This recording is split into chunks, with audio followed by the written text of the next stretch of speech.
E depois que teve a rebelião, a rotina, lógico que não foi a mesma por conta dos traumas. Mas o senhor continuou indo lá visitar os presos? Como é que ficou isso? Não foi fácil, mas continuei. A APAC não existia ainda, estava em processo de conversação com o juiz através do Franz. A partir daí a gente criou a APAC e continuamos. E eu continuei fazendo sozinho aquilo que eu fazia, que eu acompanhava o Franz. Com os presos, jogando bola com os presos para conviver e entender uma aproximação com eles, entender a relação deles com a sociedade, os seus traumas, a relação dele com a família, para ter uma linguagem adequada e convivendo com eles no banho de sol e no xadrez. E aí, também dentro do próprio xadrez, né? Ficou uma coisa muito forte e eu convivi com os presos dentro do próprio xadrez. O Robertinho, que era o carcereiro, nesta fase, não com o Franz, eu ainda convivi com os presos. Eu chegava de manhã e pedia para o Robertinho, escolhia qual é o xadrez que estava mais em conflito mesmo, que era uma energia muito forte que o Franz tinha deixado, tinha semeado. E então eu entrava naquele xadrez, ele trancava o xadrez e ali convivia com 14, 15 presos, onde devia conviver 5. O senhor não tinha medo? Não tinha medo, convivia. Usavam droga perto de mim, fumavam maconha, eu usava o banheiro deles, comia comida com eles. E naquela oportunidade eu até fumava cigarro, não tão fortes, mas eu também fumava cigarro. E eu fumava cigarro com eles também, que é uma coisa comum dentro do presídio, que me enturmava um pouco, né? Hoje faz muitos anos que eu não fumo cigarro, né? Mas foi os momentos que eu tive contato com droga, né? Que eu nunca fumei uma droga a não ser o cigarro quando era mais jovem. Mas ali eu aspirava a maconha, as drogas de forma geral, indiretamente, né? E nessa época, ainda no comecinho dos anos 80, já o senhor já vai ser filiado ao PT nessa época ou foi um pouco depois? Foi numa sequência da abertura política, porque já nos anos 80, ao mesmo tempo que, como isso aconteceu em 82, né? 14 de fevereiro de 82, 14 de fevereiro de 81, obrigado. Então, quando já em 80 o PT já estava em ebulição, as greves sindicais, criadas em 80, eu vim afiliar no PT somente em 85. 85. Nunca tinha sido filiado a partido nenhum, me filiei ao PT e só ao PT até o presente momento. Então, nesse período de efervescência política, dessa situação de rebelião aqui na cidade, isso tinha um pouco no Brasil também naquele momento, sempre tinha um pouco disso, que me inspirou a grupos de jovens questionarem mais essa nossa também participação na política partidária para um eventual acompanhamento, né, da política, dos mandatos de prefeito, de vereadores, um acompanhamento disso. E eu fiz esse acompanhamento. Vinha nas sessões de Câmara, via os vereadores dando os discursos, via como é que funcionava os postinhos, a saúde em si, né, porque não tinha tanto como hoje, né? Via como é que funciona, como é que estavam os bairros, né, que não tinham asfalto, não tinha iluminação pública, não tinha rede de água, não tinha rede de esgoto suficientemente. Então isso tudo nós fomos observando isso e percebendo como jovens, né, e eu fui convidado, né, pelo Paulinho Oliveira, que já é uma pessoa conhecida na cidade, faço questão de citar, porque ele fazia parte desse grupo de jovens. Ele foi o responsável. E foi o responsável pela minha filiação no PT e de mais pessoas. E isso ele abriu os nossos olhos e nós já estávamos no caminho de perceber que a fé era ligada à política.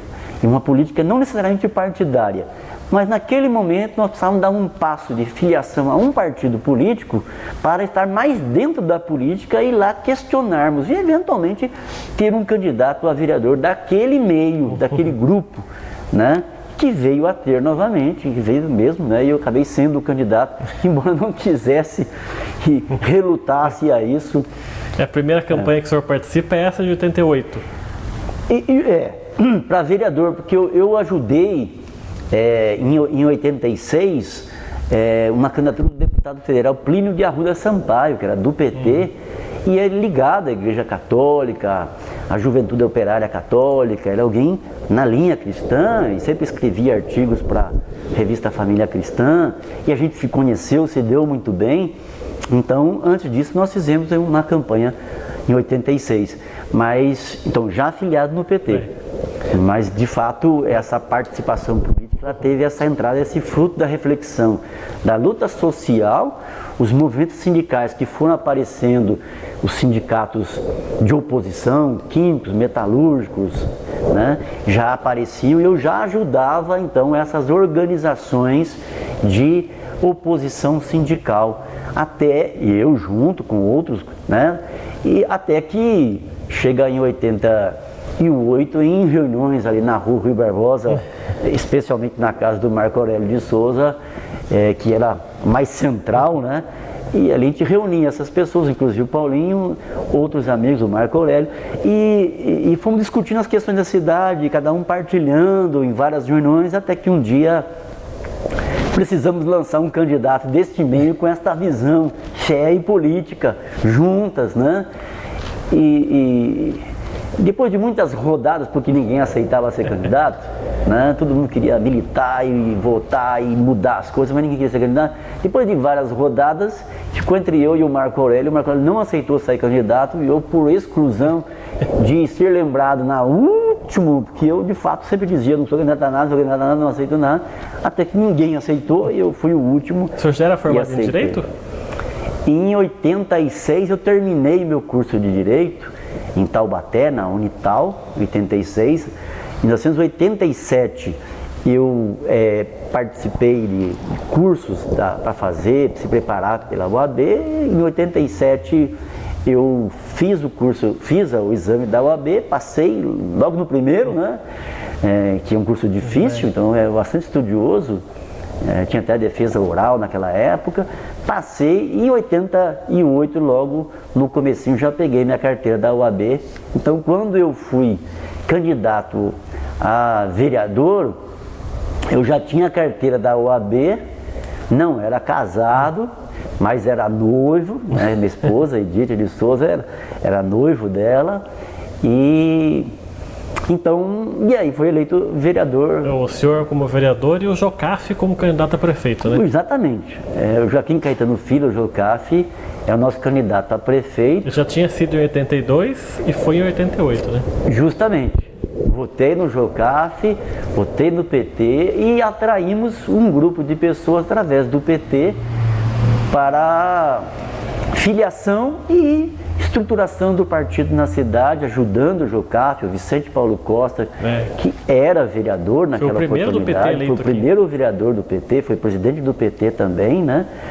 E aí nós criamos um núcleo de base do PT, onde nós passamos a militar na política com esse sentido, né? Eu particularmente, a minha militância política era por causa desses princípios cristãos, dessa energia que vinha de lutar contra a exploração, ajudar os mais pobres, os mais fracos, né? De conviver com eles e estar com eles, né? Para ter essa energia deles, para a gente ser um protagonista auxiliar, né?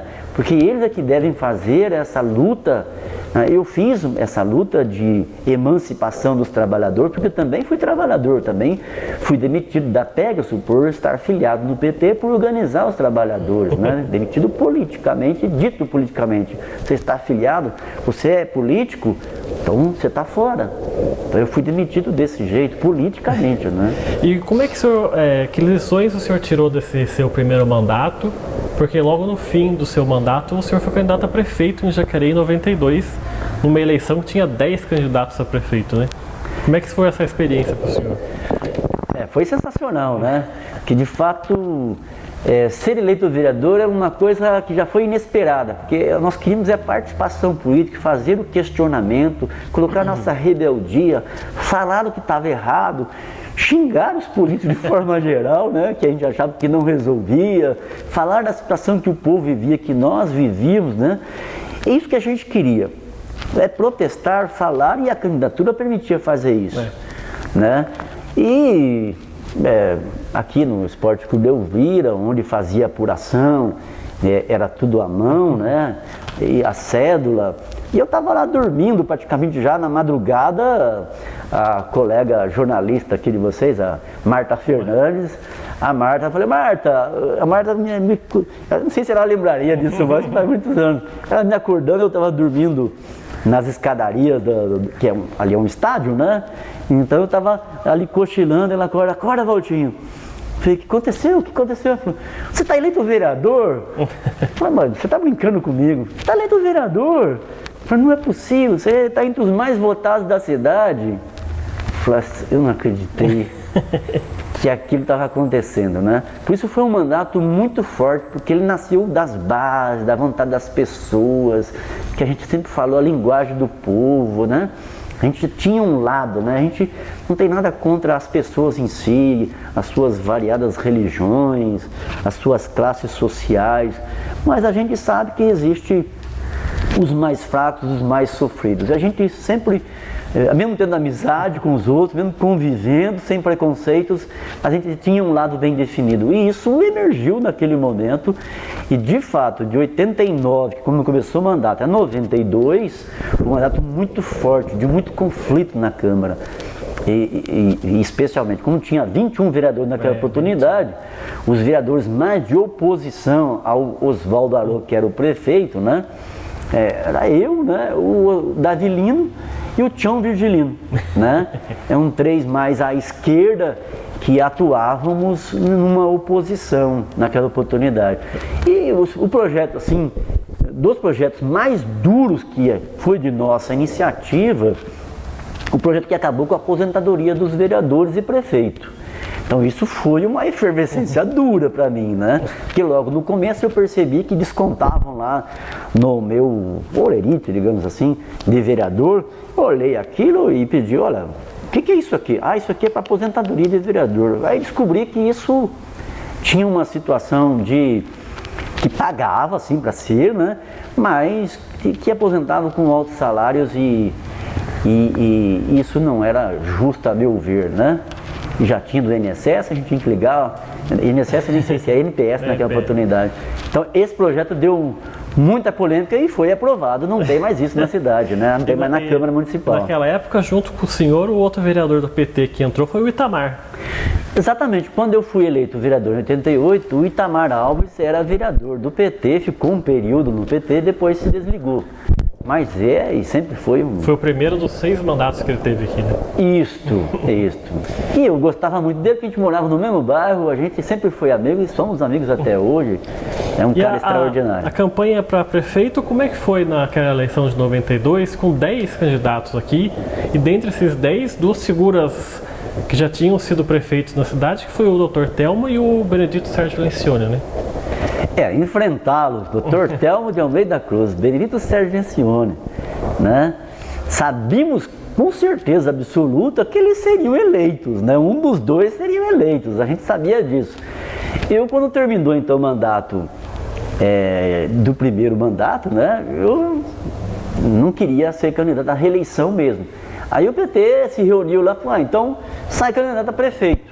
Aí eu falei, bom, já que eu sabia que ia perder, né? E já não seria candidato à reeleição mesmo, já tinha essa intenção, topei ser candidato a prefeito. Dr. Armando Gulo foi o seu vice? Cujo vice é o Dr. Armando Gulo, médico, amigo até hoje, uma pessoa sensacional, que me tolerou bastante, fizemos campanha junto, ele sempre calmo, sempre uma pessoa muito prudente, né? Sempre nos ajudando, orientando pela sabedoria dele, mas fui um candidato a prefeito duro, como tinha sido um vereador duro, né? Até o passe livre aos estudantes foi um projeto de minha autoria, que criou o passe livre aos estudantes carentes na cidade. A tribuna livre aqui existe até hoje. Parou um momento, eu retornei depois em 2000 e eu fiz novamente e existe até hoje. Usar a tribuna pelo povo, pelo representante da sociedade durante a sessão de Câmara para falar dos seus problemas, como o sindicato aqui do servidor faz isso, né, sempre, que é uma coisa da democracia, né? Foi uma conquista legal que muita gente ajudou. Isso ficou em terceiro lugar.